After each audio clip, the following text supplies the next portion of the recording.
আপনি এখন গল্প শিকারীর কবলে।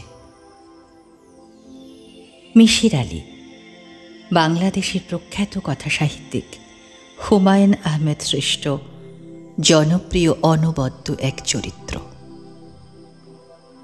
মিশির আলীর কাহিনীগুলো ঠিক গোয়েন্দা কাহিনী নয়, কিংবা ক্রাইম ফিকশন বা থ্রিলারও নয়, বরং মনস্তাত্ত্বিক, বিজ্ঞান নির্ভর এবং যুক্তি নির্ভর কাহিনীর বুনটে বাঁধা রহস্য গল্প বলা চলে।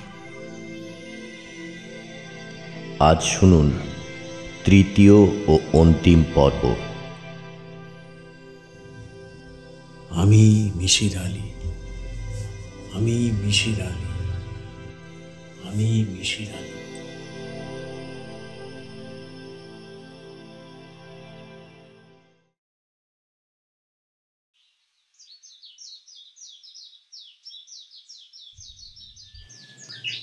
সূর্য ওঠার আগে মিশির আলীর ঘুম ভাঙল।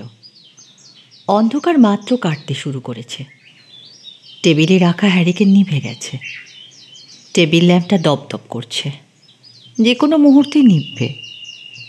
মনে হচ্ছে হিসেব করে তেল দেওয়া। সূর্যের আলো ফুটবে আর এরা নিভে যাবে। মিশির আলী প্রথমেই তাকালেন দরজার দিকে। ছিটকিনি লাগানো আছে, দরজা বন্ধ। তিনি বিছানায় উঠে বসে মেঝের দিকে তাকালেন। মেঝে ঝকঝক করছে।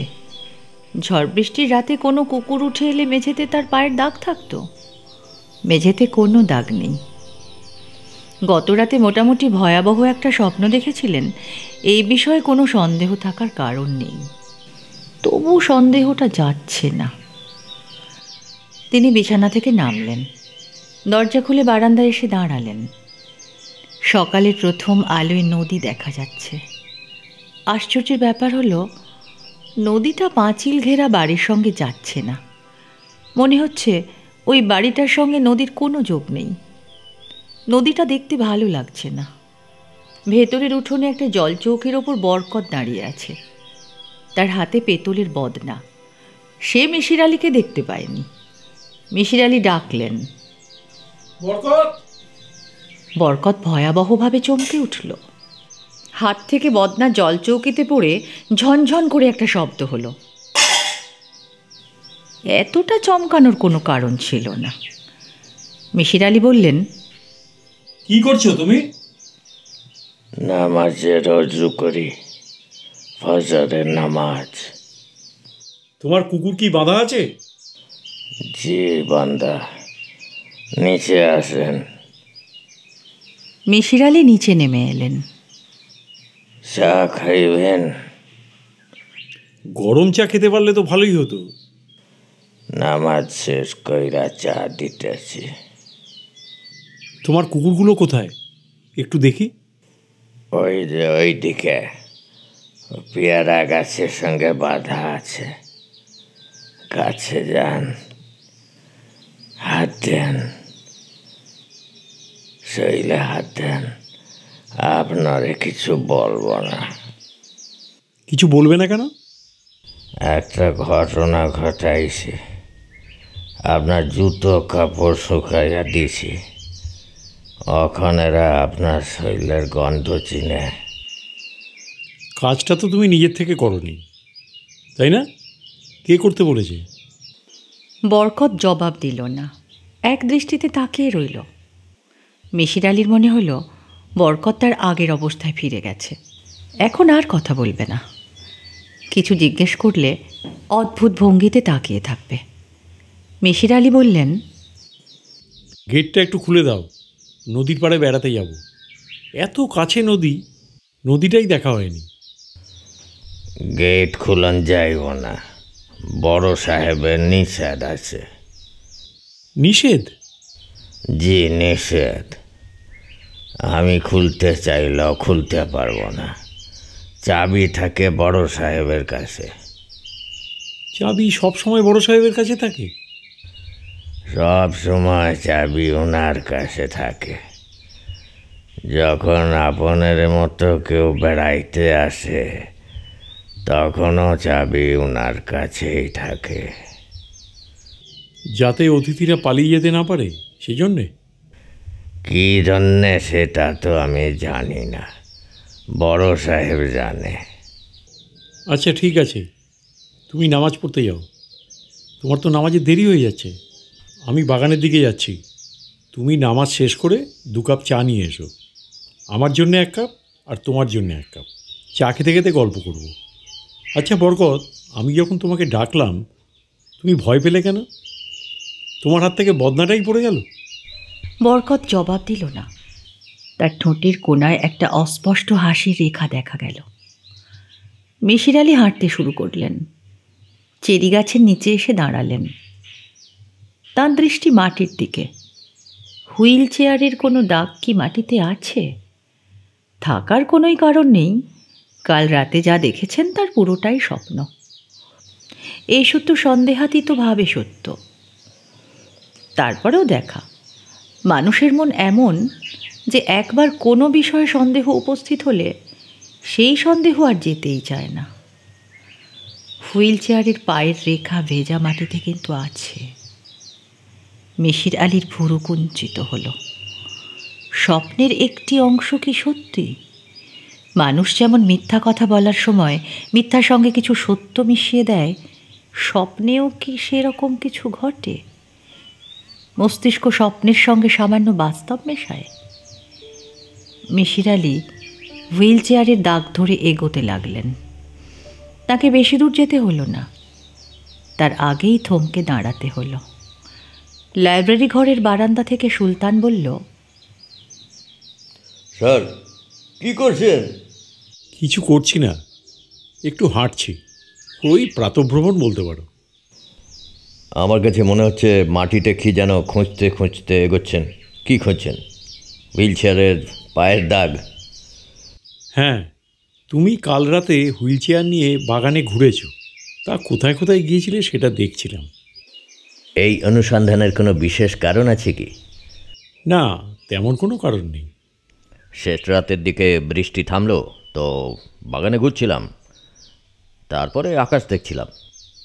সুলতান হুইল চেয়ার নিয়ে লাইব্রেরি ঘরের বারান্দা থেকে নিচে নামতে শুরু করল। হুইল চেয়ারে বারান্দা থেকে বাগানে নামার জন্য ব্যবস্থা করা আছে। তারপরেও তাকে নামতে হচ্ছে সাবধানে। সুলতান সহজ গলায় বলল, পঙ্গু মানুষেরও মাঝে মাঝে ঘুরে বেড়াতে ইচ্ছা করে।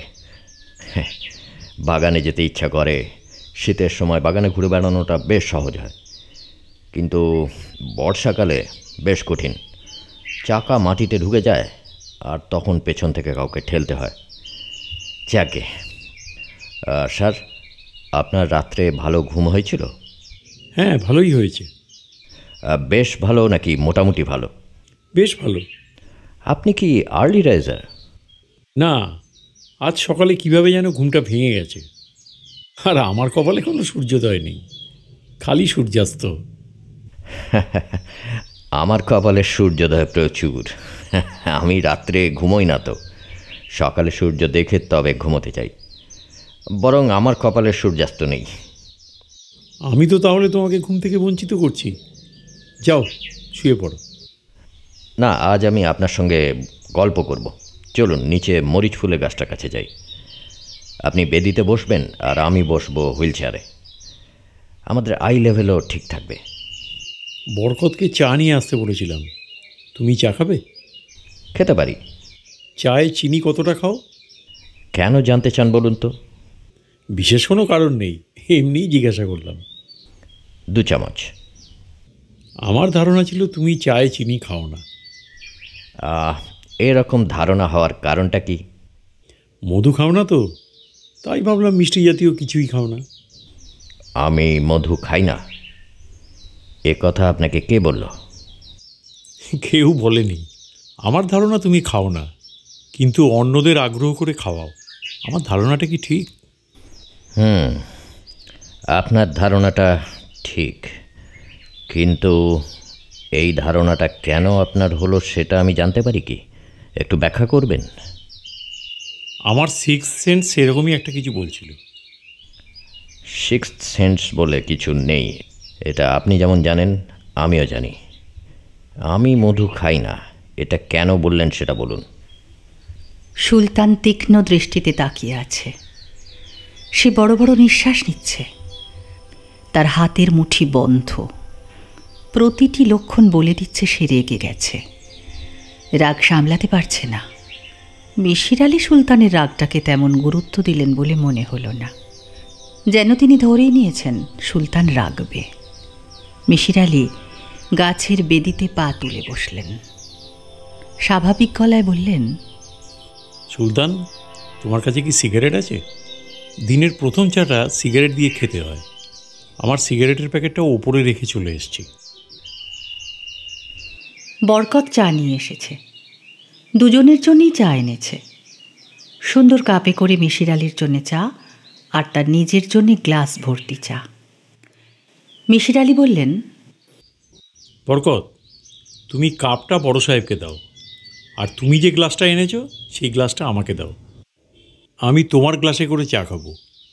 গ্লাসে চা খাওয়ার একটা আলাদা আনন্দ আছে। গ্লাসের চাটা বাইরে থেকে দেখা যায়। যাক, আমি যে মধু খাই না এই ধারণাটার পেছনে ব্যাখ্যাটা এখন বলুন। আমার ব্যাখ্যাটা খুবই সহজ। তুমি যখন আমাকে মধু দিচ্ছিলে তখন তুমি নাক মুখ কুঁচকে ফেলেছিলে। এটা একটা রিফ্লেক্স অ্যাকশন। এটা দেখেই বুঝলাম তুমি মধু খাও না, অথবা আমাকে যে মধুটা খেতে দিয়েছিলে সেটা তুমি খাও না। তাহলে আপনি শুধু শুধু সিক্সথ সেন্সের কথা কেন বলতে গেলেন? আমি একটা ছোট্ট পরীক্ষা করলাম। দেখলাম সিক্স সেন্সের কথা শুনে তুমি চমকে গেলে, খানিকটা রেগেও গেলে। চমকাও কিনা এটাই ছিল আমার পরীক্ষা।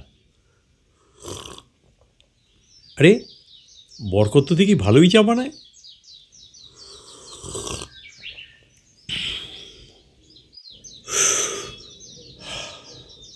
তুমি যখন বললে যে সুন্দরবনে নানান ধরনের ফুলের মধু পাওয়া যায়, খলিশা ফুলের মধু, কেওড়া ফুলের মধু, গরান ফুলের মধু, তখন হঠাৎ করে আমার মনে হলো অনেক বিষাক্ত ফুলও তো প্রকৃতিতে আছে। যেমন ধরো ধুতুরা ফুল। এমন কি হতে পারে না যে মৌমাছিরা ধুতুরা ফুল থেকেও মধু সংগ্রহ করে? সেই ফুলে নিশ্চয়ই ধুতুরার ভয়ঙ্কর বিষ থাকবে। সেই বিষটা হলো ভেরি পাওয়ারফুল হ্যালুসিনেটিং ড্রাগ। আর সুন্দরবন তো ট্রপিক্যাল ফরেস্ট, পৃথিবীর সবচাইতে বড় ম্যানগ্রোভ ফরেস্ট। সেখানে তো ধুতরা ফুল থাকবেই। কি বলো, থাকবে না? হ্যাঁ, থাকতে পারে, এবং নিশ্চয়ই আছে। সুন্দরবনের ভেতরে মাঝে মাঝে হঠাৎ কিছু ফাঁকা জায়গা পাওয়া যায়, সেখানে প্রচুর ধোতরা ফুল ফোটে। সেই ফুল থেকে তো মৌমাছিরা মধু সংগ্রহ করে, কি করে না? সব মৌমাছি করে না, বিশেষ এক ধরনের মৌমাছি করে। এদের মৌমাছিও বলে না, বলে মৌপোকা। যাই হোক, সেই মধু কিন্তু তোমার সংগ্রহে আছে, এবং তুমি 2 দফায় আমাকে সেই মধু খাইয়েছ। আর সেই কারণে আমি ভয়ঙ্কর দুঃস্বপ্নও দেখেছি। সেই স্বপ্নের সঙ্গে বাস্তবও মিশেছিল। প্রথম রাতে সাপ নিয়ে কথা হলো, আর আমি স্বপ্নে সাপ দেখলাম। দ্বিতীয় রাতে কুকুর নিয়ে কথা হলো। লিলি আমাকে বলল দরজায় ছিটকিনি লাগিয়ে ঘুমোতে, কারণ মাঝে মাঝে কুকুর নাকি দোতলায় উঠে আসে। আর সেই রাতে আমি কুকুরেরই স্বপ্ন দেখলাম কুকুরটা আমার বিছানার চারদিকে ঘুরপাক খাচ্ছে। আপনার ডিটেকটিভ লজিকটা যে ভালো আমি জানতাম, কিন্তু এত ভালো বুঝতে পারিনি। I am really impressed. এখন কি তুমি আমাকে বলবে যে কেন আমাকে এখানে এনেছো? নিশ্চয়ই তারা দেখানোর জন্যে আমাকে আনোনি। চিঠিতে তুমি টোপ ফেলার কথা বলেছিলে, সেটা কথার কথা ছিল না। আসলেই তুমি আমাকে টোপ ফেলেই এনেছো। কেন এনেছো? খোলাখুলি বলতে অসুবিধে আছে? না, অসুবিধা নেই। আপনার সঙ্গে আমার লুকোচুরি খেলা হয়েছে, আর না মানে আর খেলার কোনো প্রয়োজন দেখছি না। তাহলে তোমার উদ্দেশ্যটা বলে ফেলো। তুমি কিছু মনে করো না, আমার আর এখানে থাকতে ভালো লাগছে না। আমি আজই চলে যাব, দুপুরের পরই রওনা হতে চাই। আজ স্যার অমাবস্যা, আকাশে মেঘ নেই। আমি নিশ্চিত আজ রাত্রে আকাশ পরিষ্কার থাকবে। আপনাকে আজ রাত্রে একটা স্পাইরাল গ্যালাক্সি দেখাবো। দেখার পর মনে হবে আপনার মানব জীবন ধন্য। আমার গ্যালাক্সি দেখার কোনো শখ নেই। আমি এখনই চলে যেতে চাইছি, আর আকাশ দেখার কোনো ইচ্ছেও আমার নেই। স্যার শুনুন, আপনার ব্যক্তিগত ইচ্ছা অনিচ্ছার কথা ভুলে যান। আমি আপনাকে এখান থেকে বের হতে দেব না। বের হতে দেবে না মানে? না, এবং তার জন্য কোনো সমস্যাও হবে না। কেউ জানবে না আপনি কোথায় আছেন। আপনার পরিচিতরা জানে আপনি, মানে আপনার স্বভাব হচ্ছে মাঝে মধ্যে বাইরে কোথাও চলে যাওয়া। সবাই ভাববে এবারও তাই হয়েছে। আপনার এক ছাত্র আপনার জন্য টেকনাফে অপেক্ষা করছে। সে যখন দেখবে আপনি এসে পৌঁছননি, তখন সে খানিকটা খোঁজ করবে। সবাই জানবে যে টেকনাফ যাওয়ার পথে আপনি হারিয়ে গেছেন। আর কিছুদিন পর মানুষ আপনাকে ভুলে যাবে। মানুষের স্মৃতি বেশি দিন থাকে না স্যার। কিন্তু আমাকে এখানে আটকে রেখে তোমার কি লাভ? লাভ আছে। সাইকোলজি বিষয়ে, বিশেষ করে প্যারাসাইকোলজির ওপর আপনার অসাধারণ দক্ষতা। আপনি আমার ওপর গবেষণা করবেন, আমার মাথার ভেতরে উঁকি দিয়ে দেখবেন সেখানে কি আছে, কেন আমি এরকম। তার মানে? আপনার অনুমান শক্তি তো বেশ ভালো। আপনি অনুমান করুন। আপনাকে সামান্য সাহায্য করছি। আমার সঙ্গে আমি যদি অশ্বিনী কুমার রায়ের তুলনা করি, তাহলে বলতে বাধ্য হচ্ছি অশ্বিনী কুমার রায় একজন মহাপুরুষ। মিশির আলি তাকিয়ে আছেন। সুলতানও তার দিকে তাকিয়ে আছে। সে এখন আর হাসছে না, কিন্তু হাসিটা তার শরীরের ভেতর আছে, কারণ তার শরীর কাঁপছে। মনের ছায়া নাকি চোখে পড়ে। চোখ হচ্ছে মনের জানালা। মিশির আলির মনে হলো না সুলতানের চোখে মনের কোনো ছায়া পড়েছে। শান্ত স্থির চোখ, যে চোখ বুদ্ধিতে ঝকমক করছে। স্যার, আপনার কি ভয় লাগছে? না। ভয় লাগছে না কেন? বুঝতে পারছি না। আপনি যে ভয় পাচ্ছেন না, সেটা আপনাকে দেখে বোঝা যাচ্ছে। ভয় পাবেন না জানলে আগেই আপনাকে বলতাম। যাই হোক, আপনার উচিত আমাকে ধন্যবাদ দেওয়া। কেন? আপনাকে জীবনের শ্রেষ্ঠতম গবেষণার সুযোগটা আমি করে দিচ্ছি। একজন অতি ভয়ঙ্কর মানুষকে আপনি খুব কাছ থেকে দেখার সুযোগ পাচ্ছেন, যে আপনার গবেষণায় আপনাকে সাহায্য করবে। আপনিও আমাকে কিছুটা সাহায্য করবেন। কি সাহায্য করব? আমাকে সঙ্গ দেবেন। আপনার সঙ্গে বিজ্ঞান, সাহিত্য, শিল্পকলা নিয়ে আলাপ করব। আকাশের তারা দেখব। তাছাড়া আমি নিজেও ছোটোখাটো কিছু পরীক্ষা করছি, মানসিক পরীক্ষা। এই পরীক্ষাগুলোতেও আপনি আমাকে সাহায্য করবেন। মনোজগতে যে পড়াশোনা আপনার আছে তা আমার নেই। পরীক্ষাটা ঠিকমতো হচ্ছে কি না তা আপনি দেখে দেবেন। কি পরীক্ষা? সালমা নামের একটা মেয়ের কথা আপনাকে চিঠিতে লিখেছিলাম, তাকে নিয়ে পরীক্ষা। আমি মোটামুটি নিশ্চিত যে সব মানুষের ভেতরেই অতীন্দ্রিয় ক্ষমতা আছে। মানুষের মনে ভয়ঙ্কর চাপ দিয়ে সেই ক্ষমতা বের করে আনা যায়। আমি সালমার ওপরে এই চাপটাই দিচ্ছি। মেয়েটা কোথায়? মেয়েটা এই বাড়িতেই আছে।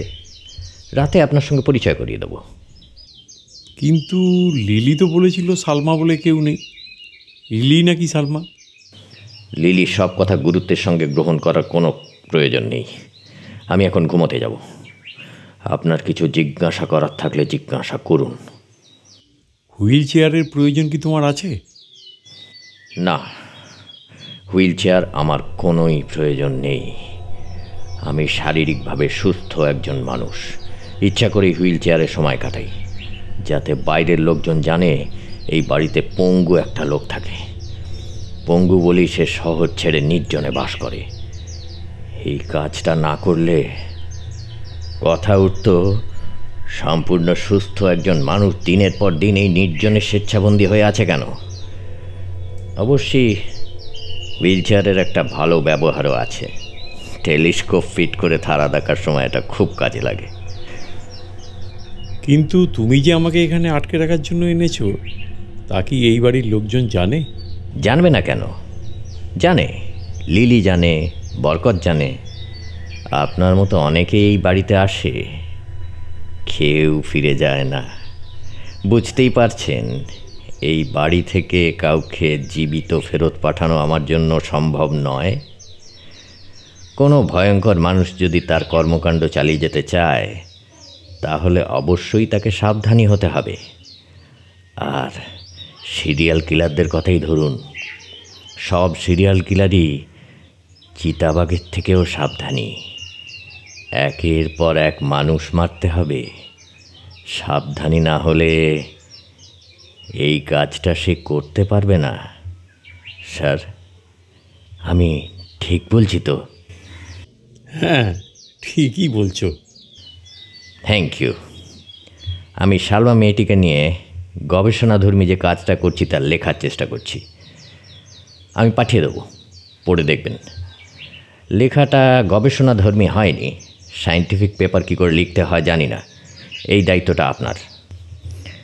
এই জঙ্গলে বসে একের পর এক রিসার্চ পেপার বিদেশি জার্নালে পাঠাবো। মূল অথর আপনি, আমি কো অথর।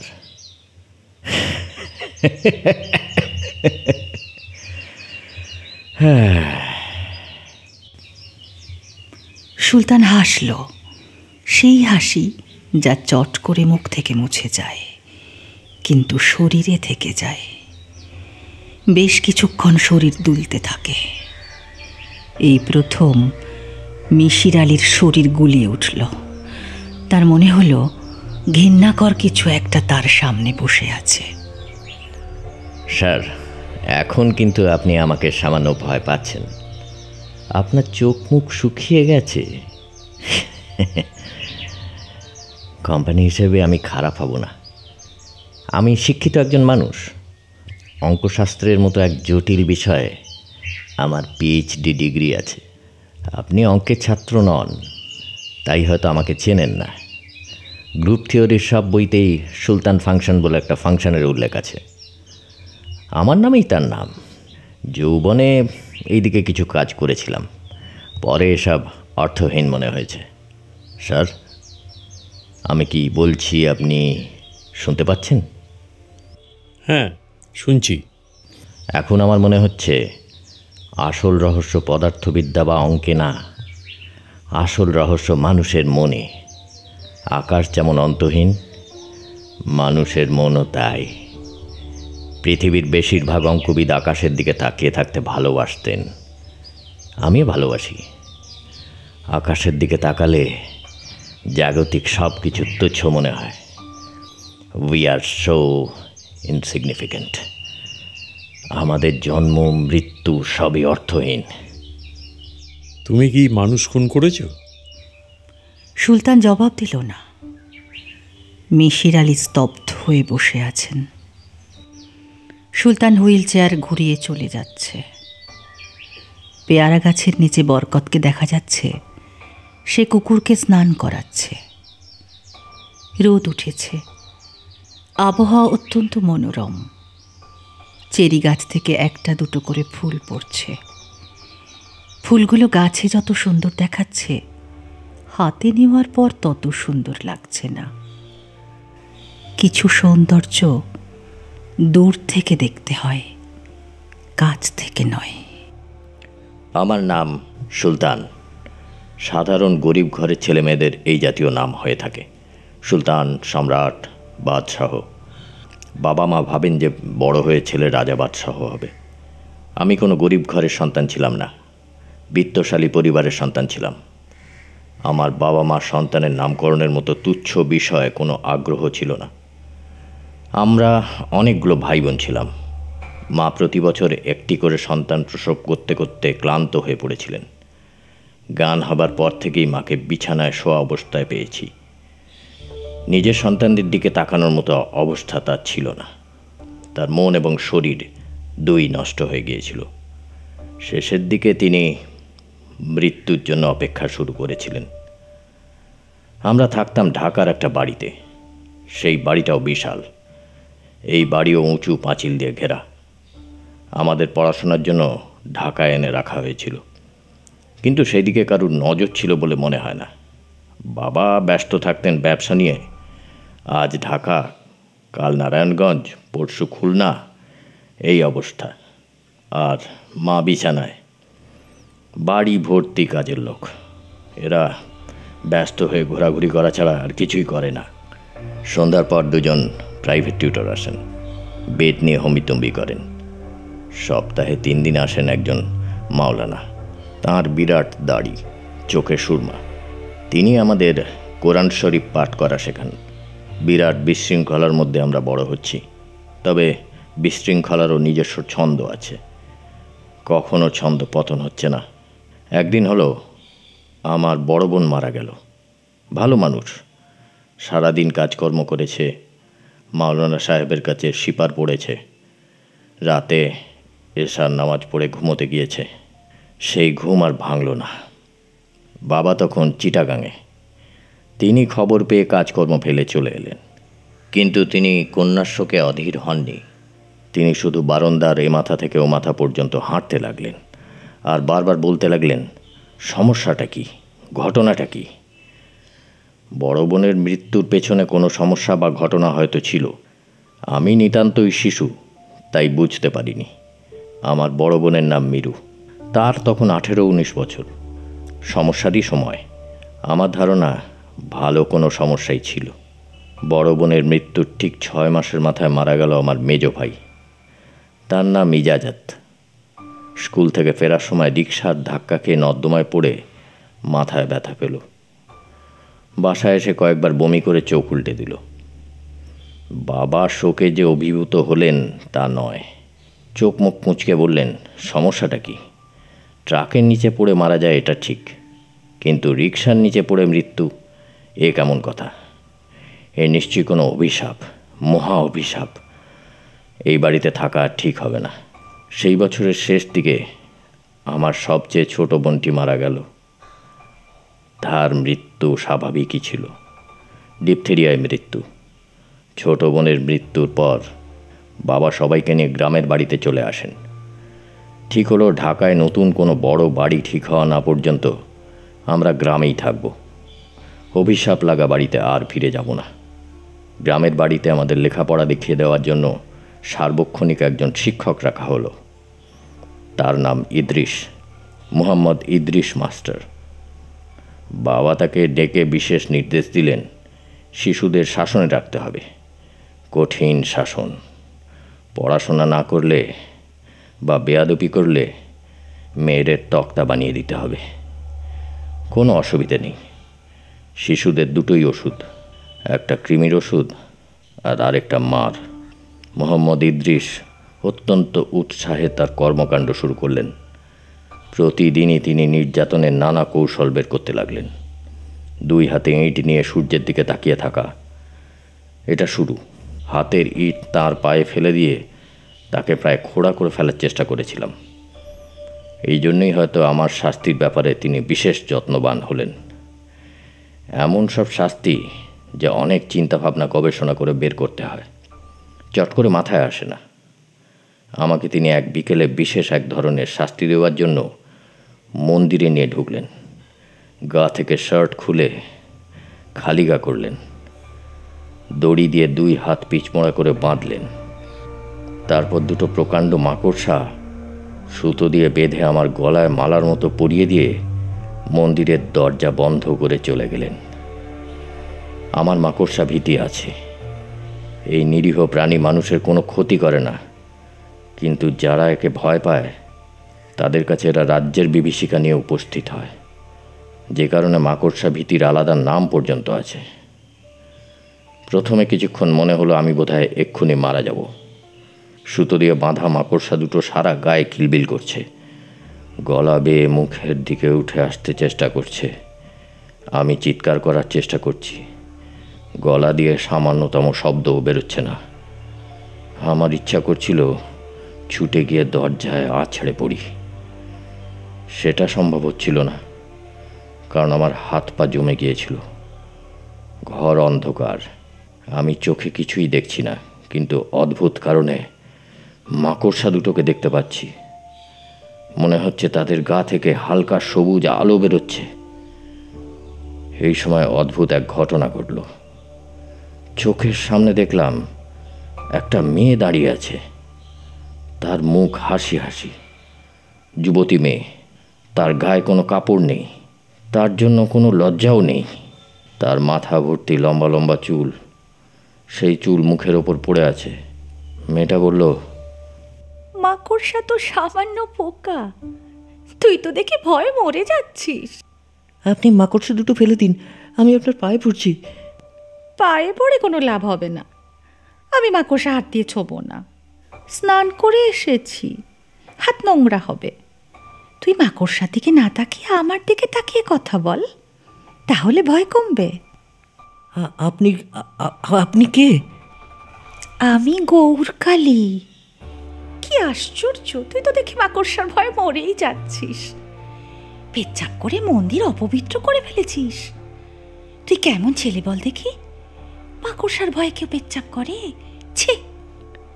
আপনি আপনি একটা কাঠি দিয়ে মাকড়সা দুটো ফেলে দিন না। পাগলের মতো কথা বলবি না তো। আমি এখন কাঠি পাবো কোথায়? কাঠি খুঁজতে হলে তো মন্দিরের বাইরে যেতে হবে।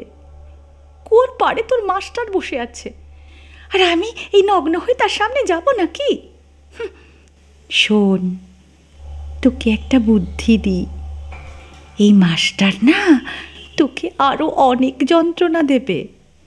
যন্ত্রণা দেবার আগেই ব্যবস্থা করে ফেল। কি কি কি ব্যবস্থা? মাস্টারকে তো প্রায়ই দেখি কুয়ার ওপর বসে থাকে।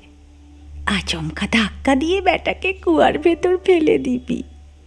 পারবি না? না না না, পারবো না। না পারার কি আছে, এক ধাক্কায় সব সমস্যার সমাধান। খুবই গভীর কুয়া, নিচে বিষাক্ত গ্যাস। একবার পড়লে আর দেখতে হবে না। কাজটা যে তুই করেছিস সেটা কেউ বুঝবেও না, ভাববে নিজে নিজেই পড়ে গেছে। আমার অবশ্যই ধারণা কেউ কোনোদিন জানতেও পারবে না এখানে একজন মানুষ পড়ে আছে।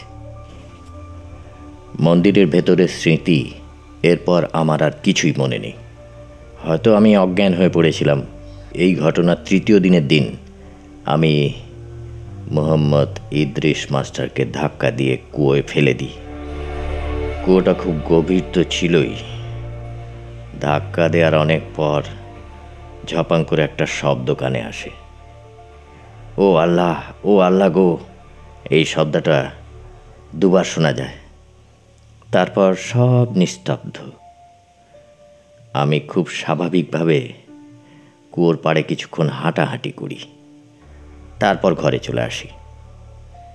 মাস্টার সাহেব বাড়িতে নেই। এটা বাড়ির কাউকেই উদ্বিগ্ন করে তুলল না, কারণ তখন আমার মায়ের শরীর খুব খারাপ, শ্বাসকষ্ট হচ্ছে। মানে এখন মারা যান তখন মারা যান এমন অবস্থা। মৌলানা ডাকা হয়েছে, মৌলানা তবা করিয়েছেন। খবর পেয়ে বাবা চলে এসেছেন ঢাকা থেকে। মা সেই যাত্রায় রক্ষা পেয়ে যান। বাবা আবার উৎফুল্ল মনে ঢাকায় ফিরে যান। যাবার আগে একজন নতুন মাস্টার ঠিক করে দিয়ে যান। মোহাম্মদ ইদ্রিসের বিষয়ে তিনি সিদ্ধান্ত নেন যে সে ভালো কোনো সুযোগ পেয়ে চাকরি ছেড়ে ঢাকায় চলে গেছে। নিমোখারাম টিমোখারাম এইসব বলে তাকে অনেক গালাগালিও দিলেন। মার শরীর আর একটু ভালো হলো। আমরা আবার ঢাকা শহরে চলে আসি। মোহাম্মদ ইদ্রিস কুয়োর ভিতরেই থেকে যায়। তার বিষয়ে কেউ কিছুই জানে না। আমি নিজেও ব্যাপারটা ভুলে যাই। একবার শুধু রাতে মন্দিরে দেখা নারী মূর্তিকে স্বপ্নে দেখি। স্বপ্নটা খানিকটা ছিল এরকম: আমি মন্দিরের বারান্দায় বসে পেয়ারা খাচ্ছি, নারী মূর্তি এসে আমার সামনে দাঁড়ালো। পরিচিত ভঙ্গিতে হাসতে হাসতে বলল, এই বাদর, আমাকে চিনতে পারছিস না? হ্যাঁ, চিনতে পারছি। তাহলে অন্যদিকে তাকিয়ে কথা বলছিস কেন? আমার গায়ে কাপড় নেই বলে তাকাতে লজ্জা লাগছে? হ্যাঁ, লজ্জা লাগছে। ও, তাহলে চোখের দিকে তাকিয়ে কথা বল, তাহলে লজ্জা লাগবে না। এখন বল দেখি, ইদ্রিস মাস্টারের উচিত শিক্ষা হয়েছে না? হ্যাঁ হয়েছে। দেখলি তো, কেউ কিচ্ছু বুঝতে পারেনি। হুম। মানুষের শরীর পচে গেলে খুবই দুর্গন্ধ হয়। কুয়াটা তো অনেক গভীর, এই জন্যে পচা গন্ধ নিচেই জমে আছে, উপরে আসতে পারছে না। বুঝতে পারছিস? হ্যাঁ বুঝতে পারছি। আমি তোকে একটা বিষয়ে সাবধান করতে এসেছি। কোন বিষয়? তুই কিন্তু কুয়ার ধারে একা একা যাবি না, একদম যাবি না। কেন? গেলে কি হবে? ইদ্রিস মাস্টার তোকে ডাকবে। তুই বাচ্চা মানুষ তো, ডাক শুনে ভয়টাই পেতে পারিস। আচ্ছা, কুয়োর ধারে যাব না। কখনো কোনোদিনও কুয়ার ভিতরে কি আছে উঁকি দিয়ে দেখতে যাবি না। দেখতে গেলেই মহা বিপদ। আচ্ছা, দেখতে যাব না। ইদ্রিস মাস্টারের প্রসঙ্গ এখানেই শেষ। অনেক বছর পর ইদ্রিস মাস্টারের প্রসঙ্গটা আমার আবার মনে আসে। তখন আমি বিলেতে পড়াশোনা করছি। কোনো এক উইকেন্ডে হঠাৎ একটা বই হাতে এলো। বইটার নাম দ্য ক্রিস্টাল ডোর। বইটার লেখক কিংস কলেজের একজন বিখ্যাত সাইকিয়াট্রিস্ট জেমস হাউলার। তিনি এই বইতে বললেন, মানুষের মনের কিছু দরজা আছে যা সহজে খোলে না। মানুষ যদি কোনো কারণে ভয়ঙ্কর কোনো চাপের মুখোমুখি হয়, তখন এই দরজা খুলে যায়। তিনি এই দরজার নাম দিয়েছেন ক্রিস্টাল ডোর। জেমস হাউলার বলেছেন, এই স্ফটিকের দরজার সন্ধান বেশিরভাগ মানুষ সমগ্র জীবনে কখনো পায় না, কারণ বেশিরভাগ মানুষকে তীব্র ভয়াবহ মানসিক চাপের মুখোমুখি হতেই হয় না। জেমস হাউলার মনে করেন, মানুষের কাছে দু ধরনের বাস্তব আছে, একটি দৃশ্যমান জগতের বাস্তব আর একটি অদৃশ্য জগতের বাস্তবতা। স্বপ্ন হচ্ছে সেরকম একটা অদৃশ্য জগৎ, এবং সেই জগৎও দৃশ্যমান জগতের মতোই বাস্তব। ক্রিস্টাল ডোর হলো অদৃশ্য বাস্তবতা জগতে যাওয়ার একমাত্র দরজা। এই সাইকিয়াট্রিস্ট মনে করেন, কৃত্রিম উপায়ে মানুষের মনে চাপ সৃষ্টি করে অদৃশ্য দরজা খোলা যেতে পারে। তিনি একটি কৃত্রিম উপায়ও বের করেছেন, তার উপর গবেষণাও করেছেন। মনের ওপর কৃত্রিম চাপ সৃষ্টির জন্য তিনি উৎসাহী ভলেন্টিয়ারকে একটা 7 ফুট বাই 7 ফুট এয়ারটাইট ধাতব বাক্সের মধ্যে ঢুকিয়ে তালাবন্ধ করে দেন। বাক্সের ভেতরটা ভয়ঙ্কর অন্ধকার, বাইরের কোনো শব্দও সেখানে যাওয়ার উপায় নেই। পরীক্ষাটা কি কেমনভাবে হবে তার কিছুই ভলেন্টিয়ারকে জানানো হয় না। সে কোনো রকম মানসিক প্রস্তুতি ছাড়াই বাক্সর ভেতর ঢোকে। তারপর হঠাৎ লক্ষ্য করে বাক্সর ভেতর জল জমতে শুরু করেছে। আস্তে আস্তে জল বাড়তে থাকে। ভলেন্টিয়ার বাক্সর ভেতরে দাঁড়ায়, ডাকাডাকি শুরু করে, বাক্সের ডালায় ধাক্কা দিতে শুরু করে। কোনো উত্তর পায় না। এদিকে জল বাড়তে বাড়তে তার গলা পর্যন্ত চলে আসে। প্রাণে বাঁচার জন্য পায়ের আঙুলে ভর করে উঠে দাঁড়ায়। জল বাড়তেই থাকে। জল নাক পর্যন্ত যাওয়ার পর পরীক্ষাটা বন্ধ হয়। তীব্র ভয়ে ভলেন্টিয়ার দিশাহারা হয়ে পড়ে। পরীক্ষায় দেখা গেছে 30% ভলেন্টিয়ার পরীক্ষার শেষ পর্যায়ে হঠাৎ নিজেকে বাক্সের বাইরে আলো ঝলমল করা একটা জগতে দেখতে পায়। যে জগতের আলো পৃথিবীর আলোর মতো না, সেই আলোর বর্ণ সোনালি। সেই জগতের গাছপালা পৃথিবীর গাছপালার মতো নয়। সেই জগৎ অদ্ভুত অবাস্তব এক জগৎ, যেখানে অস্পষ্ট কিছু মধুর সঙ্গীত শোনা যায়। 10% ভলেন্টিয়ার নিজেদের আবিষ্কার করেন অন্ধকারের এক জগতে। সেই জগৎ আতঙ্ক ও কোলাহলের জগৎ। বাকি 60% কিছুই দেখে না। তারা আতঙ্কময় এক অভিজ্ঞতা নিয়ে বাক্স থেকে বের হয়ে আসে।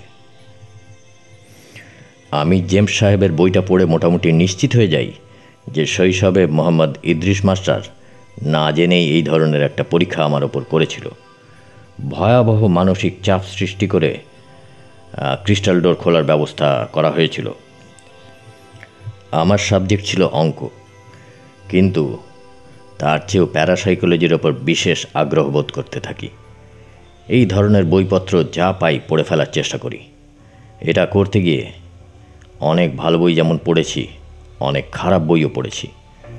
আসল কথা হলো, মৃত্যুর খুব কাছাকাছি চলে আসার পর মানুষের মনে হতে পারে যে এ জগতে সে বাস করছে না, তারা অন্য জগতের বাসিন্দা হয়ে গেছে, যে জগৎটির সঙ্গে পৃথিবীর জগতের কোনো মিল নেই। তাদের সেই জগৎটিকেই সত্য বলে মনে হয়।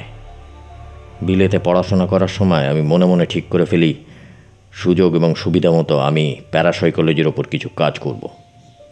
সেই সুযোগের জন্য আমাকে দীর্ঘদিন অপেক্ষা করতে হয়। মিশির আলি খাতার উপর থেকে চোখ তুললেন। সুলতান এসে পাশে দাঁড়িয়েছে। সে এসেছে নিঃশব্দে। মিশির আলি সুলতানের ঘরে ঢোকার শব্দ পাননি। সে যখন পাশে এসে দাঁড়িয়েছে তখনই বুঝতে পেরেছেন। সুলতান খাটে বসতে বসতে বলল, সন্ধ্যাবেলাটা পড়াশোনা করার জন্য একদম ভালো না, কিন্তু আপনি গভীর মনোযোগ দিয়ে আমার লেখাটা পড়ছেন দেখে বেশ ভালো লাগলো। ঘটনাগুলো মোটামুটি আমি ভালোই গুছিয়ে লিখেছি। আমি যখন কিছু পড়ি সেটা মন দিয়েই পড়ি। তুমি গুছিয়ে না লিখলেও সেটা আমি মন দিয়েই পড়তাম। এইখানে আপনার সঙ্গে আমার কিছু মিল আছে। আমিও যখন যা কিছু করি মন দিয়েই করি। যখন আকাশের তারা দেখি খুব মন দিয়ে দেখি, আর যখন মনে করি কারোর ওপর মানসিক চাপ সৃষ্টি করব, তখন সেই কাজটাও খুব মন দিয়ে করি। ভালো মন্দ বিচার করে আমি কিছু করি না। আমাকে যা করতে হবে আমি সেটাই করি। যাই হোক, এটা নিয়ে আপনার সঙ্গে পরে কথা হবে। আপনি একটা কাজ করুন, পুরো খাতাটা এখন পড়ার দরকার নেই, ধীরে সুস্থে পড়বেন। আমার ধারণা আপনি পড়ার অনেক সময় পাবেন। এখন শুধু সালমার অংশটা পড়ুন। এই মেয়েটি হচ্ছে আমার বর্তমান গবেষণার সাবজেক্ট। মেয়েটার সঙ্গে আপনার পরিচয় করিয়ে দেবো। তার বিষয়ে আগে থেকে জেনে রাখা ভালো। আচ্ছা, তোমার ওই কুয়োতে কি শুধু ইদ্রিস মাস্টারই আছে, নাকি আরও অনেকেই আছে? সুলতান হাসি মুখে তাকিয়ে রইল, জবাব দিল না।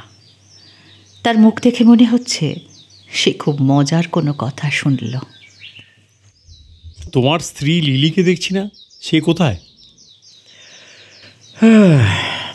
ও অসুস্থ।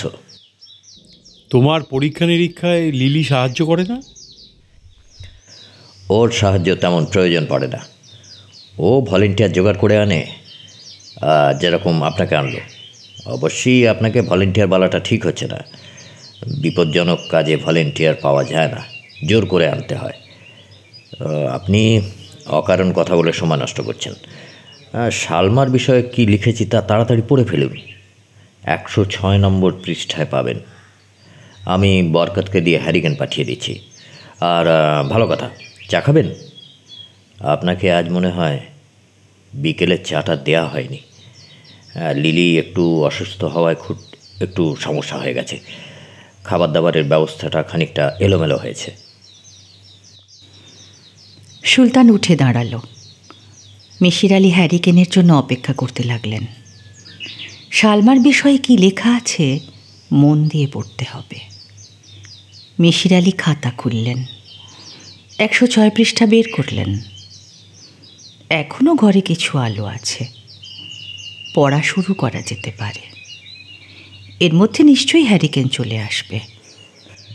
জীব হিসেবে মানুষকে যতটা ভঙ্গুর মনে করা হয়, সে ততটা ভঙ্গুর নয়। মানুষের মানসিক ভারসাম্য নষ্ট করা খুব কঠিন কাজ।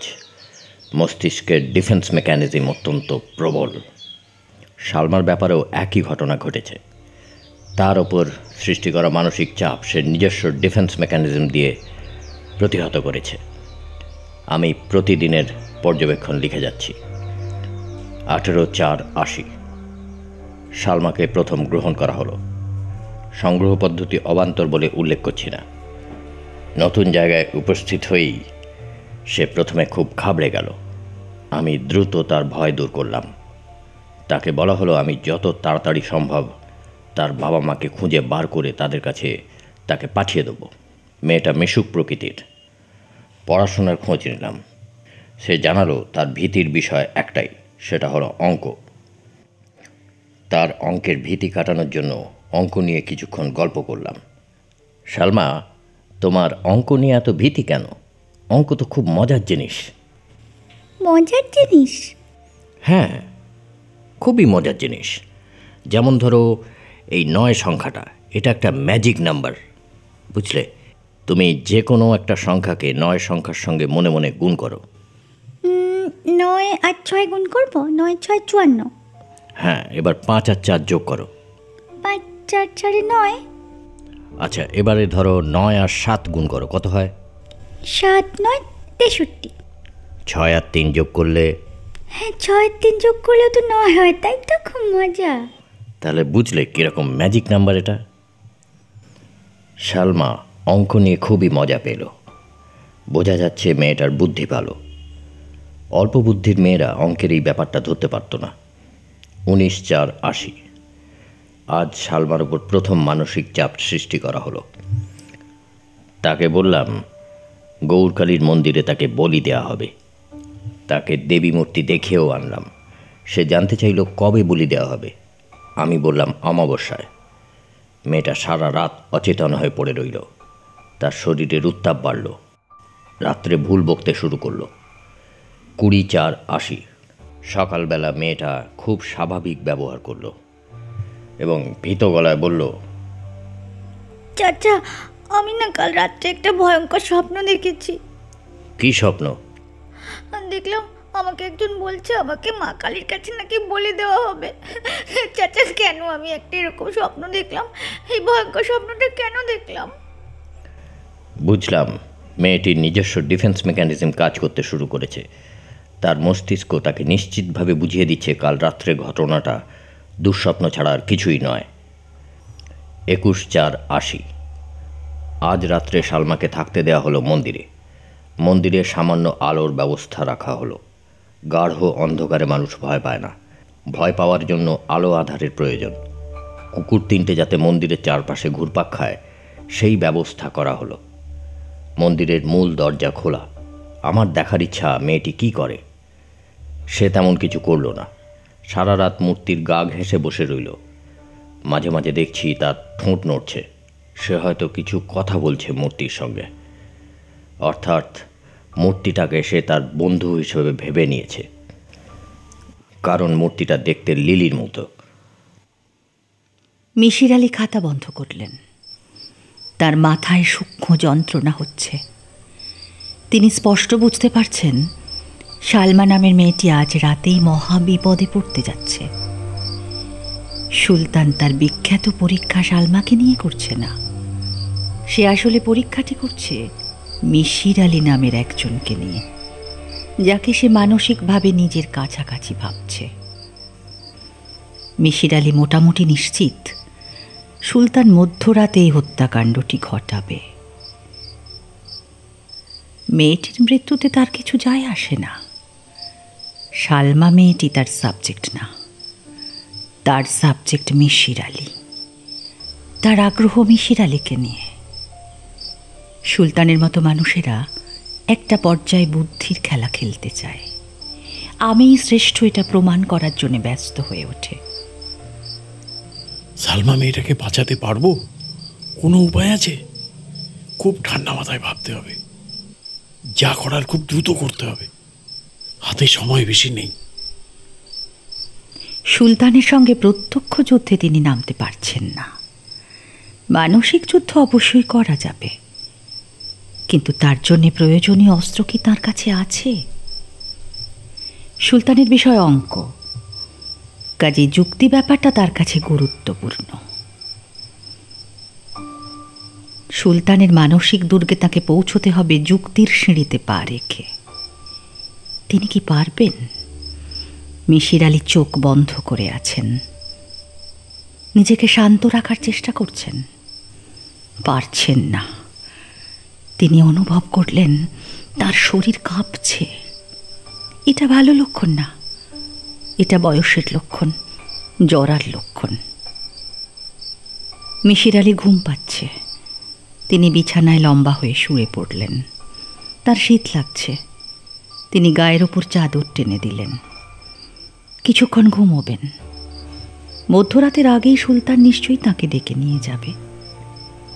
হয়তো তখনই সালমার সঙ্গে দেখা হবে। হত্যাকাণ্ডটা সহজ হবে তা মনে হয় না। সুলতানের মতো মানুষরা ড্রামা পছন্দ করে। হয়তো মেয়েটাকে স্নান করানো হবে, নতুন কাপড় পরানো হবে, গলায় দেওয়া হবে জবা ফুলের মালা। ঘুমের মধ্যেই মিশির আলী বিড়বিড় করে বললেন, সালমা, মা গো, ভয় পেও না মা, আমি আছি তোমার সঙ্গে। আমি সাধারণ কেউ না, আমি মিশির আলী। সুলতান মরিচ ফুল গাছের বেদিতে বসে আছে। তার সামনে হ্যারিকেন। হ্যারিকেনের আলোয় সুলতানের মুখ দেখা যাচ্ছে, আনন্দময় মানুষের মুখ। সে হাত দিয়ে মাথার চুল টানছে, তাতে কোনো অস্থিরতা প্রকাশ পাচ্ছে না। সুলতানের সামনে দুটো কফির মগ। মিশির আলী বেদিতে এসে বসলেন। সুলতান কফির মগ মিশির আলীর হাতে দিয়ে বললেন, আমি এর মধ্যে দুবার খোঁজ নিয়েছিলাম, দেখলাম আপনি ঘুমোচ্ছেন। স্যার, আপনার ঘুম কি ভালো হয়েছে? হ্যাঁ, ঘুম ভালোই হয়েছে। এই রকম পরিস্থিতিতে কেউ ঘুমোতে পারে আমার ধারণা ছিল না। কেন, পরিস্থিতি কি খুব খারাপ? খারাপ তো বটেই, আজ অমাবস্যা না। আমি সালমা মেয়েটার বিষয়ে সিদ্ধান্ত নিয়েছি। ও আসলে আমার পরীক্ষায় কোনো কাজে আসছে না। তাকে তো ফেরত পাঠানো যায় না। এই রিস্ক নেওয়া আমার পক্ষে সম্ভব নয়, কাজেই অন্য একটা ব্যবস্থা নিতে হবে। কফি কিরম খেতে হয়েছে স্যার? হ্যাঁ, ভালো হয়েছে। সালমা মেয়েটির সঙ্গে কথা বলবেন? না। না কেন? মিশির আলী জবাব দিলেন না। কফির মগে চুমুক দিতে লাগলেন। একবার তাকালেন মরিচ ফুল গাছটার দিকে। গাছ ভর্তি জোনাকি, জ্বলছে, নিভছে। এত সুন্দর লাগছে, তিনি চোখ ফেরাতে পারছেন না। স্যার, কি দেখছেন? জোনাকি। অনেকদিন পর জোনাকি দেখলাম। অপূর্ব দৃশ্য। মনে হচ্ছে আকাশের সব তারা যেন গাছে নেমে এসেছে। আপনি জোনাকি দেখে অভিভূত হয়ে পড়ছেন। মেয়েটাকে কি করে রক্ষা করবেন সেই বিষয়ে কিছু ভাবছেন না? ভাবছি তো, কোনো কিছুর দিকে তাকিয়ে অন্য কিছু ভাবা সহজ। ভেবে কিছু পেয়েছেন? হ্যাঁ। কি পেয়েছেন? আচ্ছা, আমি বলি আপনি কি পেয়েছেন। আপনি ঠিক করেছেন যুক্তি দিয়ে আমার সিদ্ধান্ত বদলাবেন। আপনার ঝুলিতে যেসব ধারালো যুক্তি আছে তার সব একের পর এক ব্যবহার করবেন। সক্রেটিসের বিখ্যাত যুক্তিটাও দিতে পারেন। সক্রেটিস বলেছেন, কোনো মানুষই জেনে শুনে মন্দ কাজ করে না। এসব যুক্তি তোমার বেলায় খাটবে না। তোমায় যা করতে হবে, তোমার মনের ভেতরে চেতনার গভীরে যে ভয়টা বাস করছে তাকে বের করে আনতে হবে। আমার ভেতরে ভয় বাস করছে? কিসের ভয়? কুয়ার ভয়। গৌর কালী মূর্তি তোমাকে স্বপ্নে বলেছিল, কুয়ার কাছে যেও না, কুয়াতে তোমার জন্য একটা ভয়ঙ্কর কিছু অপেক্ষা করছে। গৌরকালী বলে আসলে কিছুই নেই। তোমার অবচেতন মন গৌরকালীকে সৃষ্টি করেছে, আর সেই অবচেতন মন ভয়টাকেও সৃষ্টি করেছে, আর সেই ভয়টা বাস করছে কুয়ার ভেতরে। আমি যুক্তি দিয়ে কথা বলছি, তুমি কি বুঝতে পারছো? পারছি। কুয়ার পাশে যে মুহূর্তে তুমি দাঁড়াবে, একটা প্রবল ভয় তোমাকে সম্পূর্ণ গ্রাস করবে। তোমার অবচেতন মন তোমাকে ভয়ঙ্কর একটা কিছু দেখাবে। তুমি কি দেখবে আমি জানি। হয়তো দেখবে কুয়ার গা বেয়ে ইদ্রিস মাস্টার উঠে আসছে, একটা ভয়ঙ্কর কুৎসিত মাকড়সার মতো, কিংবা এর চেয়েও ভয়ঙ্কর কিছু দেখতে পাবে। আপনি যা বলছেন ঠিক আছে, আমি সেটা জানি। আর জানি বলেই আমি কুয়োর পাশে যাই না। কারো পক্ষেই আমাকে কুয়োর পাশে নিয়ে যাওয়া সম্ভব নয়। কুয়ার কাছে তোমাকে যেতে হবে কেন? কুয়াই তোমার কাছে চলে আসবে। তার মানে কি? তুমি তো আকাশের তারা দেখো। খানিকক্ষণ আকাশের দিকে তাকিয়ে থাকলে মনে হয় না যে আকাশের তারাগুলো ধীরে ধীরে নিচে নেমে আসছে? অনেকটা সেরকম দৃষ্টিবিভ্রম। তুমি বসে আছো বেদিতে, দেখবে আস্তে আস্তে কুয়াটা তোমার দিকে এগিয়ে আসছে। আপনি আমার সঙ্গে একটা ট্রিক্স করার চেষ্টা করছেন? হ্যাঁ, করছি। তোমার মনের গভীরে ঘাপটি মেরে বসে থাকা ভয়টাকে বের করে এনেছি। ভয় তোমার চেতনা অসার হয়ে এসেছে। আমি যখন বলেছি কুয়াটা এগিয়ে আসছে, তখন তোমার অবচেতন মন সেটাই বিশ্বাস করেছে। সাইকোলজির ভাষায় এটাকেই বলে ইনডিউসড হ্যালুসিনেশন। তোমার চোখ মুখ দেখে আমি বুঝতে পারছি, তুমি স্পষ্ট দেখতে পাচ্ছ কুয়াটা তোমার দিকে এগিয়ে আসছে। এই কুয়াটার প্রতি তোমার তীব্র আকর্ষণ, তুমি সব সময় তার কাছে যেতে চেয়েছ। কিছুক্ষণের মধ্যেই তুমি দেখবে কুয়াটা তোমার সামনে এসে দাঁড়িয়েছে। তোমার ইচ্ছে করবে না, তবুও তুমি কুয়াটার দিকে উঁকি দেবে।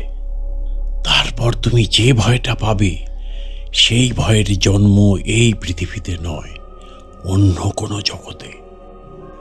Stop it, stop it, stop, stop it, stop it. Sultan বিকৃত গলায় চেঁচাচ্ছে। তার মুখ দিয়ে ফেনা বের হতে শুরু করেছে। ছুটে এসেছে লিলি। কিছু দূর এসেই সে থমকে দাঁড়িয়ে গেল। সুলতান চিৎকার করেই যাচ্ছে। সে থরথর করে কাঁপছে। সে এক দৃষ্টিতে তাকিয়ে আছে মরিচ ফুলের গাছের বেদির দিকে। ভয়ঙ্কর কিছু সে একটা অবশ্যই দেখতে পাচ্ছে। মিশির আলী শান্ত ভঙ্গিতে সিগারেট ধরালেন। এগিয়ে গেলেন মন্দিরের দিকে। সালমা মেয়েটি নিশ্চয়ই মন্দিরে আছে। বেচারি হয়তো ভয়েই মরে যাচ্ছে। তার ভয়টা কাটানো দরকার। সালমা মূর্তির আড়ালে গুটিসুটি মেরে বসেছিল। মিশির আলীকে দেখে সে চোখ বড় বড় করে তাকালো। মিশির আলী কোমল গলায় বললেন, সালমা, কেমন আছো গো মা?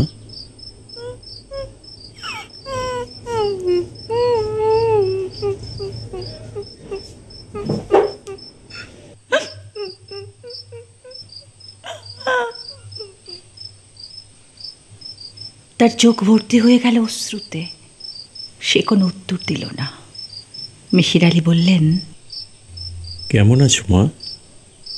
এ কি, আমার ছোট্ট সোনামায়ের চোখে জল কেন? এসো, কাছে এসো, জল মুছিয়ে দিই। এসো, আমরা জোনাকি পোকা দেখি। আমার জীবনে এত জোনাকি পোকা আমি কখনো দেখিনি।